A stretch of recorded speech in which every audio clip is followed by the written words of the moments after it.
Bismillahirrahmanirrahim. Assalamualaikum warahmatullahi wabarakatuh. Perkenalkan, nama saya Putri Nadia, NIM 0101182101, kelas KPIC semester 7, mata kuliah praktikum retorika dakwah. Bismillahirrahmanirrahim. Assalamualaikum warahmatullahi wabarakatuh. Alhamdulillahi rabbil alamin.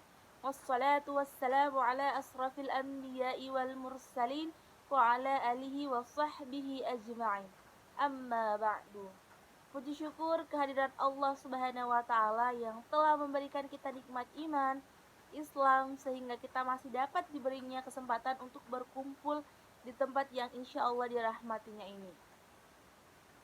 Salawat berangkaikan salam marilah kita hadiahkan kepada sang junjungan Nabi besar Muhammad sallallahu alaihi wasallam.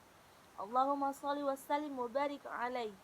Semoga kita yang senantiasa bersalawat kepadanya akan mendapatkan syafaat di yaumil akhir kelak.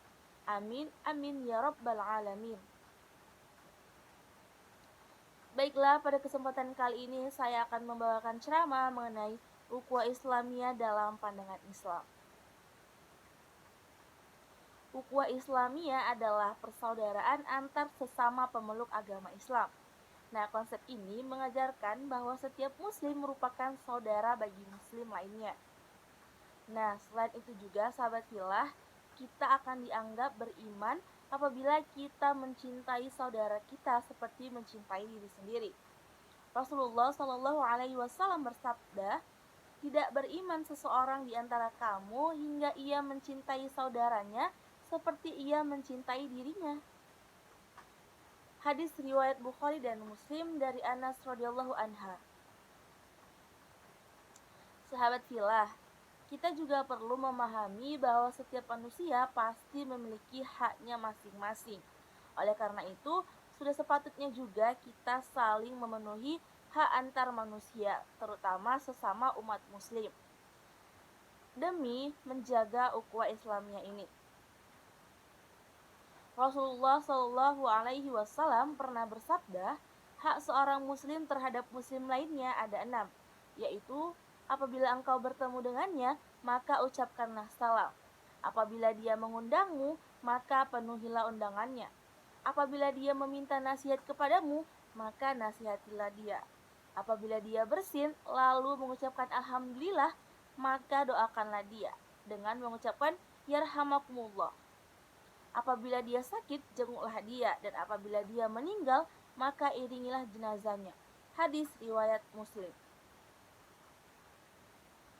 Sahabat fillah, selain itu, ada nih beberapa kisah tentang indahnya ukhuwah Islamiyah pada zaman Nabi dulu. Ingatkah sahabat fillah tentang kisah Hamzah?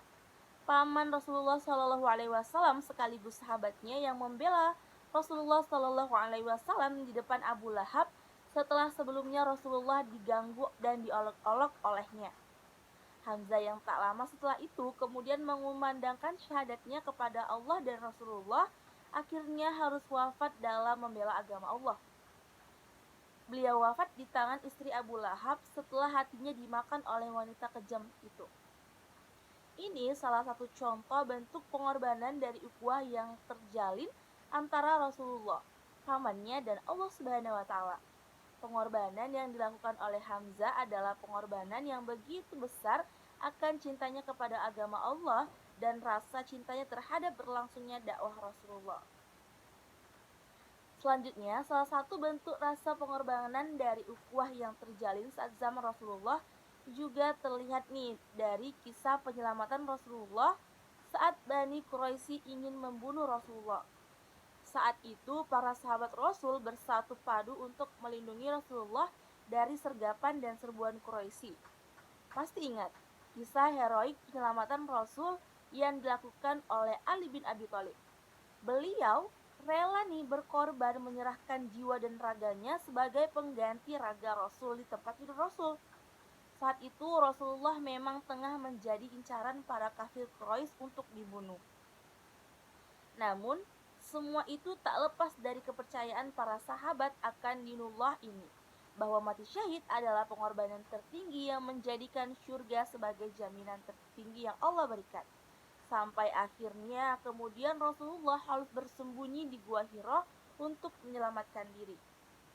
Nah, Sobat Filah, kisah ini banyak sekali memberikan kita pelajaran bahwasannya ukhuwah yang telah terjalin kuat dalam ikatan keimanan dan dakwah karena Allah adalah sumber kekuatan yang tak tertandingi. Ketika itu bahkan selama beberapa hari Rasulullah bersembunyi di Gua Hira, para sahabat tak pernah henti-hentinya untuk terus melakukan perlindungan dan kepeduliannya kepada Rasul. Selain ada Allah juga yang terus melindungi. Bahkan Asma binti Abu Bakar rela setiap hari mengantarkan makanan kepada Rasul yang masih terus bersembunyi. Persembunyian ini pun dapat lolos dari sepengetahuan Quraisy karena bantuan Allah dan para sahabat. Kisah perjuangan dakwah dalam indahnya ukhuwah ini selalu tergambar pada setiap perjuangan yang dilakukan oleh Rasulullah dan para sahabat mereka dalam menegakkan dan memperjuangkan agama Allah. Ukhuwah yang begitu besar dan penuh pengorbanan karena mereka yakin setiap pengorbanan yang mereka lakukan di jalan Allah adalah sebuah pahala terbesar yang diberikan Allah bagi hambanya yang bertakwa dan beriman kepadanya. Ukhuwah merupakan buah dari keimanan dan dari ukhuwahlah maka kita dapat bergerak nih bersama untuk memperjuangkan dinullah ini. Sahabat fillah, kesimpulannya dari beberapa kisah dan dalil yang saya sampaikan, dapatlah bersama kita pahami bahwa mari nikmatilah indahnya ukhuwah yang sudah terjalin dengan rasa pengorbanan untuk Allah, dengan rasa cinta karena Allah, dan dengan rasa ikhlas karena Allah pula. Dengan ukhuwah kita bisa bergerak bersama, beramal bersama. Dengan ukhuwah kita bisa menegakkan dinullah. Jika belum terjalin, maka jalinlah dengan penuh keyakinan dan keimanan.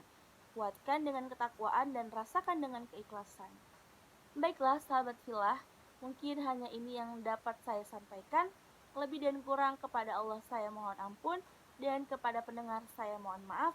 Akhirul kalam, wassalamualaikum warahmatullahi wabarakatuh.